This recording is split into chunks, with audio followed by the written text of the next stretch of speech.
It's week 15, which means fantasy playoffs for most of you.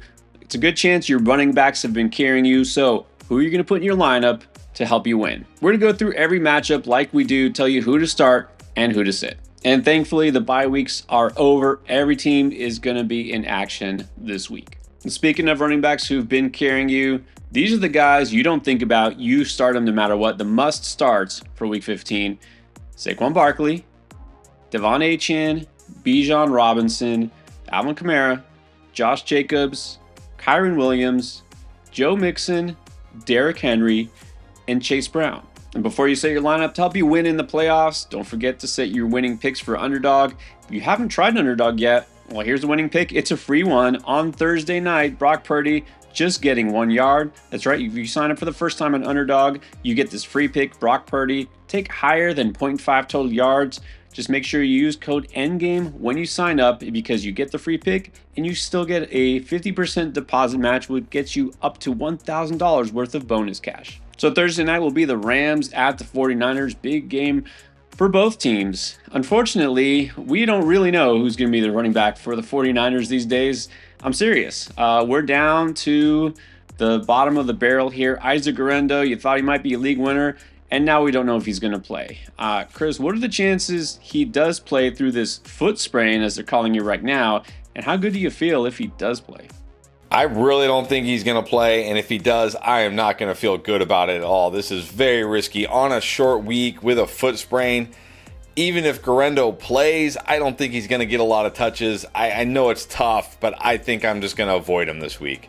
Yeah, look, of all the teams to play on Thursday, this is probably the worst one. 49ers, big win for them last week, but man, this is just, it does really feel like they are snake bitten. Guerrero is just way too risky. Again, this is playoff time. You can't risk him not playing or getting you nothing. So you're just going to have to avoid him no matter how much fab you spent on him last week.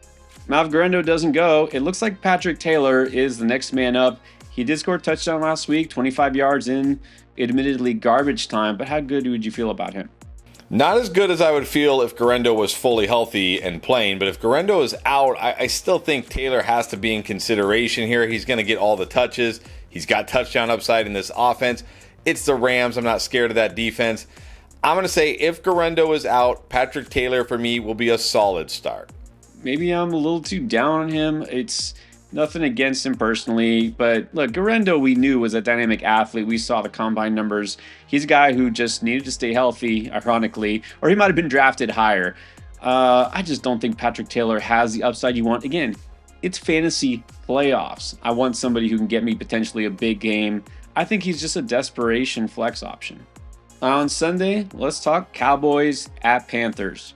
Rico Dowdle is still pretty much the workhorse there for Dallas, and the matchup is pretty good, but can you trust him for the playoffs? I think you can. You got to feel good about Rico. He's getting the volume. He catches passes. He actually has touchdown upside in this offense, and it's the Panthers. I don't think Rico Dowdle is the strongest of the strong starts this week, but I still think he's a strong start. This Panthers run defense still among the worst, and yeah, Rico, he's looked really good. It really makes you want to kick something or someone in the Dallas front office for not starting him from the beginning of the season.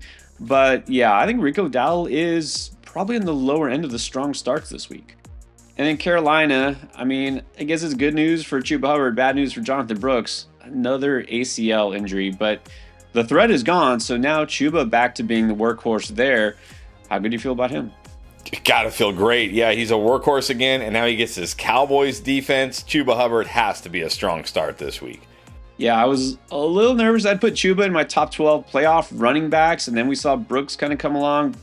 That's gone now. I think Chuba, against this Cowboys run defense, smash start, strong start. Now, hopefully this video helps you with all your start-sit decisions, but if you still have questions for start-sit, waiver wire trades, or anything fantasy football related, use the Draft Lane app because that connects you directly with Chris and myself for all your fantasy football needs. Download it for free right now. The Chiefs taking on the Browns in Week 15. Well, for the Chiefs, Isaiah Pacheco is the guy you want, but how much do you want him based on what you've seen so far? Can't feel good. I mean, yeah, the touches are starting to come back, right? He's clearly the number one guy in this backfield now, but Kareem Hunt is still there, at least an annoying amount. And we haven't seen that explosiveness back yet from Pacheco. And this is a tough matchup against the Browns' run defense. So I'm going to say this week, Pacheco, only a flex. I know the Chiefs are one of those teams. They really don't have to push their, I guess you can say, veterans. And Pacheco's not much of a veteran, but they're just waiting for the playoffs. I do think they get Pacheco a little bit more involved as he continues to come back from the injury. This Browns defense is not really doing a whole lot of anything these days. I'm going to put him in the solid category. Now on the Browns side, Nick Chubb, come on. You can't feel too great about him, no matter how much you like Nick Chubb. No, there's no way I could start Nick Chubb this week against this Chiefs run defense. This is a guy that has to score just so you don't regret having him in your fantasy lineup. You can do better than Nick Chubb this week. We said it all offseason, all during the season. This is going to be a guy you need to wait for next year. Nick Chubb is averaging 3.1 yards per carry on the season, and now he's going against the number one run defense in the league. The Chiefs only allow 3.3 yards per carry. It's touchdown or bust, and even with a touchdown, it's going to be a guy who just doesn't give you that upside. So just sit Nick Chubb. And I'll tell you what, let's take it a step further. Talk about underdog. If you sign up and you get the free pick that I already mentioned, why not take this one as well? Nick Chubb right now, early pick 'em on underdog is 43.5 rushing yards. Take the lower. You probably won't regret it. Combine it with the free pick. Great chance to win your first time playing on underdog. Now, if you have a running back in the Dolphins-Texans matchup, you're probably starting them if they're the starter. That's Achane or Mixon. It looks like Jalen Wright is still the backup. Is there any reason to start Jalen Wright this week? No, you're in the fantasy playoffs. I hope you're not depending on Jalen Wright. Absolutely not. Again, maybe next year. Who knows? For some reason, people still ask about Raheem Mostert. Raheem Mostert's not even playing. Don't even think about him, but don't think about Wright either. Jets, Jaguars. All right, Breece Hall was out of action in Week 14. Even if he returns in Week 15, what's your confidence level? It can't be high. It's unfortunate. It's a Jaguars. You wish, Breece Hall going to win me my week, but nah, he's probably not. We'll probably see plenty of Braylon Allen. We'll probably still see an annoying amount of Isaiah Davis. I think even if Breece Hall plays, especially with this knee injury, I'm going to say a flex only, and that's only because it's the Jaguars. Yeah, exactly, because even if Breece plays, he's probably not going to be a guy who gets 20 touches. You're going to see some Allen, some Davis now, a guy we didn't even think about throughout the season. There's a lot of risk. I almost just want to say no flat out. You probably should have somebody with more upside here, but I guess it flex if you really need him. Now, if Hall doesn't play, it's probably going to be a committee again. Let's start with Braylon Allen, the guy we thought would be the lead back. Yeah, I was going to say a flex, but only if Breece Hall is out, because him and Isaiah Davis pretty much split everything. Carries, opportunities, routes, snaps. It was a true 50-50. Just a flex, but only if Hall is out. Right. If Hall is active, it's going to be an easy no to the other two. If it's like last week, again, just know what you're getting into. He could score. He'll do something. Look, he got you some points last week. He wasn't a complete bust. And it's the Jaguars, so I'll say he could be a flex. And then Isaiah Davis, I think we just have to say the exact same thing because he was used the exact same way as Allen. Exactly. This is a true 50-50, as 50-50 as anything can get, and it's the Jets. Only because it's a good matchup, I would say a flex if Hall is out. And now as far as the Jags backfield, I really just want to say no as well. But look, Tank Bigsby did get 18 carries, did score a touchdown. Is Bigsby at least in the flex category? Barely. It's not a good matchup against the Jets. He could score. I guess he's the RB1 here. Barely a flex, but I would not really want to put him in my lineup if I could help it. Exactly. I was really ready to just forget about this backfield. I did like Tank throughout the year, but again, just can't like this offense in general. So, desperation flex. But I will just go with Travis Etienne and say, no, I don't want to do it. Not just because he's been such a bust this year. He hasn't scored since week 2. He doesn't even get most of the carries anymore. No, I can't do it. Biggest non-injury bust of the year. No way you can start this guy. And now we have the Commanders at the Saints. Washington coming off of their bye week. Hopefully Brian Robinson is 100% good to go for this game. If so, where do you fit him? Got to be a strong start this week against the Saints. Looked good before the bye. Looked healthy. Hopefully nothing pops up on the injury report this week. But right now, as I sit here, he's got to be a strong start. Yeah, I think so. Again, this Saints run defense still among the worst. Brian Robinson should be nice and well rested, so if you got him, you should feel good enough to start him. Strong start. Now, in that last game before the bye, we also saw Chris Rodriguez Jr. pile up some yardage, although a lot of it was in the fourth quarter of a blowout. So what do you take away from that? I don't take away too much here, but I do take away that if you are desperate, I guess he's probably the number 2 running back here, but are you really this desperate this week? I mean, I know it's the Saints. This feels too risky. I'm going to avoid him. I mean, I wouldn't be surprised if the Commanders won by multiple scores against the Saints, but I'm not going to count on it. And Jeremy McNichols is still technically in the mix. I think it's getting way too risky here. I'm just going to avoid Rodriguez Jr. Now, New Orleans, don't look now, but we have another running back in the mix, Kendre Miller. Not only was involved last week, he scored a touchdown. They might need him even more with Derek Carr out. So is he a flex option? Again, it's week 15. There are no teams on bye. This is the playoffs. I really hope you don't need Kendre Miller. You know I like Kendre Miller, but I'm not starting him. I'll at least throw him in the flex conversation. I mean, 10 carries last week? I think he could do even more than that. You shouldn't need to go there. I'll say that again, but if you do, if you're in a deep league or whatever, I think you could flex him. The Ravens taking on the Giants this week. Feels like kind of a mismatch. It probably will be. Now, we know Derrick Henry should absolutely smash for you. Can Justice Hill do anything? Probably not. This is getting very risky because this isn't the game where you think, oh, the Ravens are going to throw it 40 plus times and Justice Hill will, be running out there in the 2-minute drill. Like you said, Ravens going to probably win easily. Probably going to be a lot of Derrick Henry. I'm going to avoid Justice Hill. Well, it's funny because some backup running backs you feel better about. You think, hey, it's going to be a big win. They'll get some touches. Justice Hill is the opposite. Only if the Ravens happen to be in pass mode or come from behind mode would I feel Justice Hill has any value. This is the opposite, which means Justice Hill is going to be a hard pass. Now, Tyrone Tracy is taking over command of that backfield again. Had a nice game against the Saints, but now he gets this tough Ravens run defense. Yeah, much tougher spot here for Tyrone Tracy, but he's the clear workhorse running back. He catches passes. Tyrone Tracy definitely not going to be my favorite running back this week, but I think he's still a solid start. Despite the matchup, still has to be in that solid range because, like you said, catches passes, getting all the carries, and he's got that explosive ability. He can take one play and kind of make your day for fantasy. Not saying it'll happen, but he's at least a solid option. The Bengals taking on the Titans this week. So, yeah, you're still starting Chase Brown if you got him. What about Tony Pollard? Came out with a pretty nice game, although that was against the Jaguars. Yes, a nice game here, but the thing about Tony Pollard, like a nice game, but for fantasy, not that big. But at the same time, I mean, the floor is so high for Tony Pollard in this matchup against the Bengals. I'm going to say Tony Pollard, he's like borderline solid and strong, but I think there's enough strong starts this week. I'm going to say very solid start. Yeah, I know what you mean. It's tough to place him because he should have a big game against this Bengals defense that still just looks horrible, missing tackles left and right. It really comes down to who else you got. I'm going to go ahead and put him in that strong start category because he's looked good really all year, and the Titans will probably lean on him again. Patriots taking on the Cardinals this week. Okay, Ramondre Stevenson, still the guy there. Patriots also didn't play last week. What do you expect him to do? I expect him to do what he pretty much typically does. Get most of the run here. It's not a tough matchup. He could score, he could not, but he at least has a floor. He gets the volume. Solid start. Yeah, well, we haven't seen Mondre have any big games for a while, it feels like.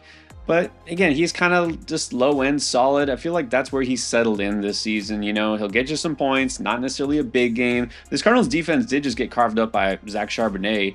But still, this Patriots offense doesn't inspire me too much. So I'll just call him a solid start. Now, James Conner was a little more than solid last week. Going against this Patriots run defense, could he be more? He could. This is a good matchup for him. I mean, you just never know with James Conner. Like, you feel like he should be good, but he had that long stretch there where he wasn't. But then he was good last week. I'm just going to say Conner, a very solid start this week. Yeah, I think that's fair. You never know. This Cardinals offense is really one of the most maddeningly inconsistent, right? Look good, look bad. Who knows what you're getting. But the Patriots run defense is still pretty soft. So very solid. All right, Colts at Broncos. I don't know that we can say Jonathan Taylor is a must start until further notice, but is he at least still in the strong tier? He has to be. This is not a great matchup. The Broncos' run defense is very good this year, but still, it's Jonathan Taylor. He always has touchdown upside. He's a good player. He's got to still be a strong start. Yeah, Broncos, in terms of run defense, are good, not great. Jonathan Taylor has been good, not great. Colts also very hard to predict from week to week, but I'd say he's got to be at least in the strong tier because it's Jonathan Taylor. He's got the ability to do it all, always has some upside.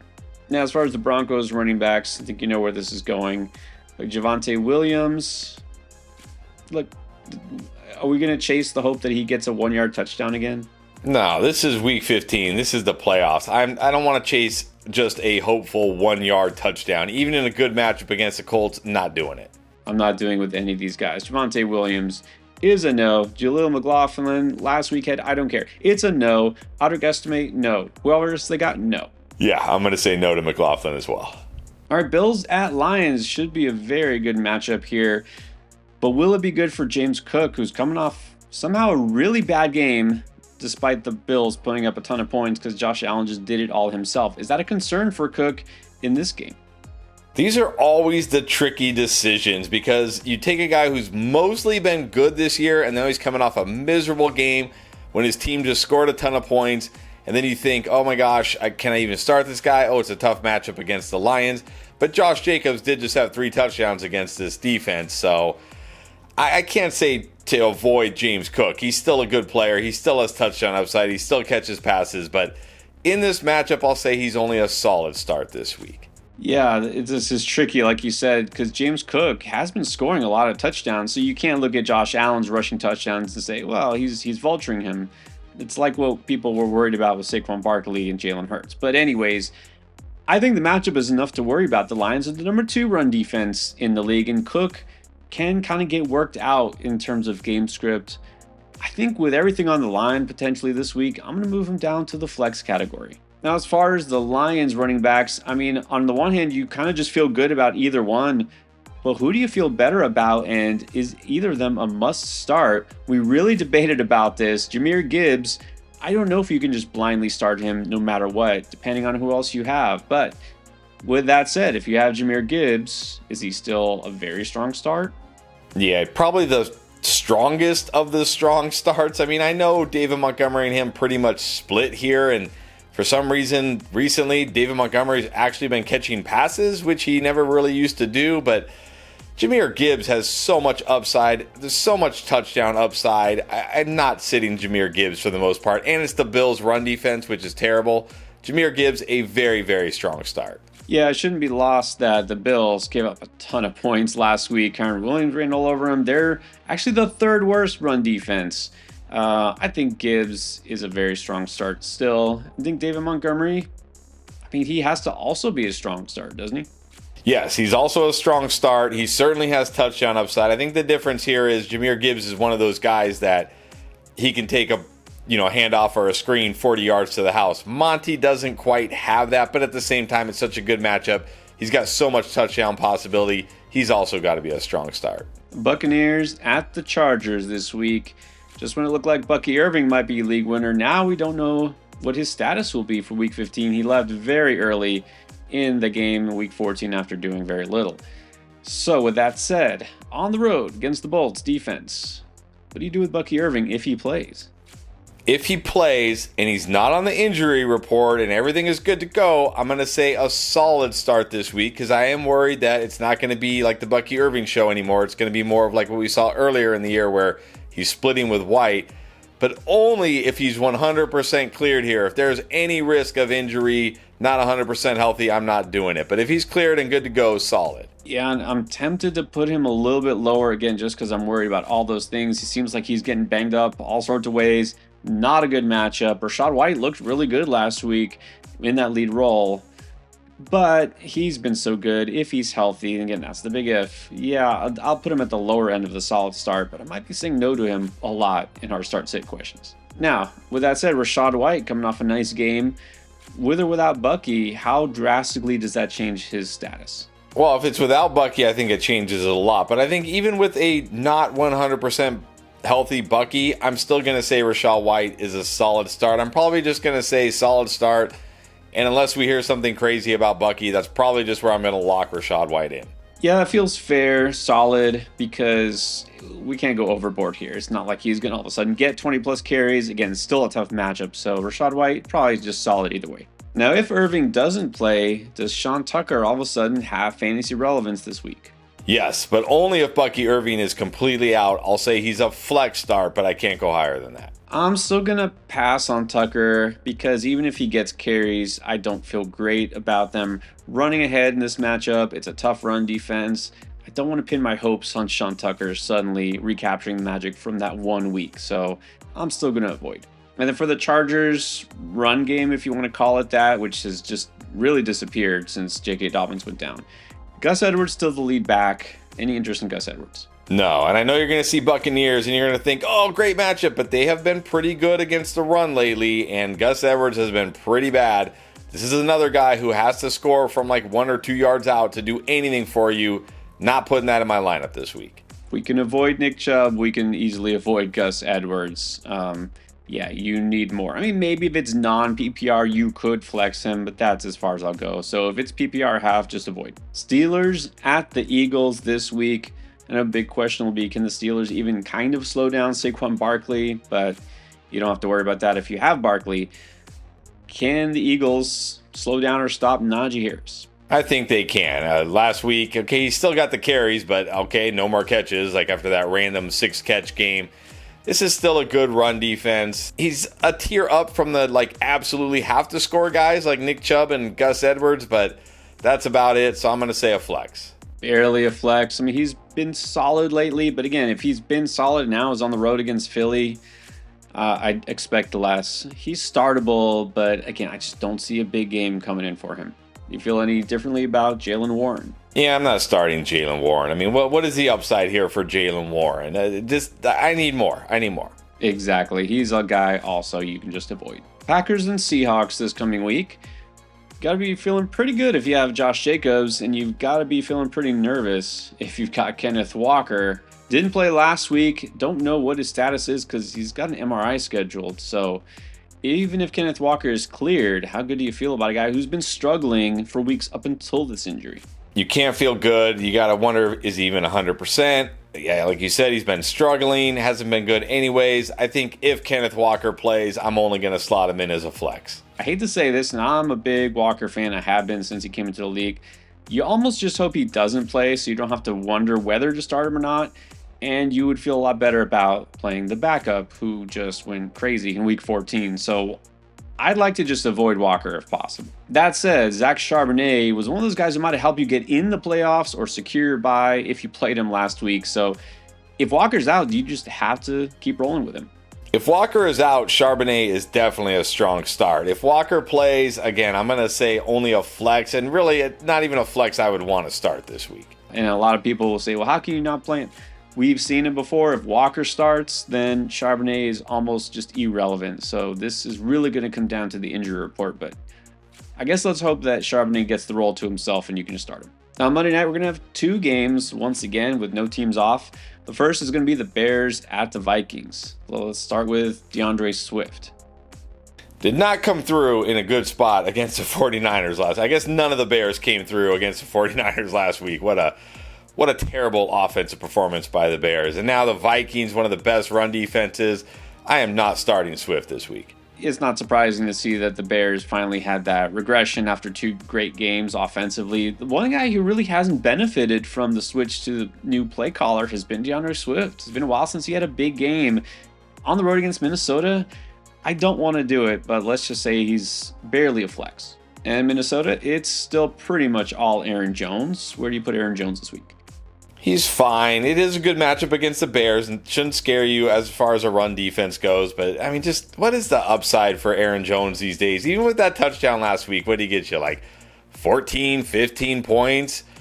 He's solid. Don't forget, he owns the Bears. He just loves playing against the Bears. Last time they played just a couple of weeks ago, over 100 yards and a touchdown. I don't know. I mean, I know there's other running backs who definitely rank higher, but I'm going to at least say he's a very solid start this week. And then the second Monday night game, see if you want to stay up for the Falcons at the Raiders. All right, so Bijan is a no-doubter here, but Tyler Algier actually randomly came alive again, put up numbers, scored a touchdown last week. But it's week 15. Are you playing Tyler Algier? No chance. This is another guy who needs to find the end zone from like a yard or two out to do anything for you. No way. Yeah, this is still just a handcuff. Don't bet on last week's stats. And last but definitely not least, the new lead back for the Raiders is Sincere McCormick. Got a high rushing average. It seems to be that he secured this backfield to himself pretty much. And now it's the Falcons defense. But where do you put him? I will say low end solid only because he's getting the volume. I will say this about the Falcons. You say like, oh, Falcons terrible defense, and yes they are, but they are much, much, much worse against the pass than the run, and this is still the Raiders offense. Low end solid start. Yeah, the Falcons just seem to want to get into shootouts every game they play, but they still give up 4.5 yards per carry. Sincere has some big playability. The touchdown upside is not there, right? That's what's limited. So I can't go more than solid. Right now, more than ever, you need to make sure you get the right decisions for your lineups and know everything you can to help win in your playoffs. Everything you need is going to be in this week's playlist.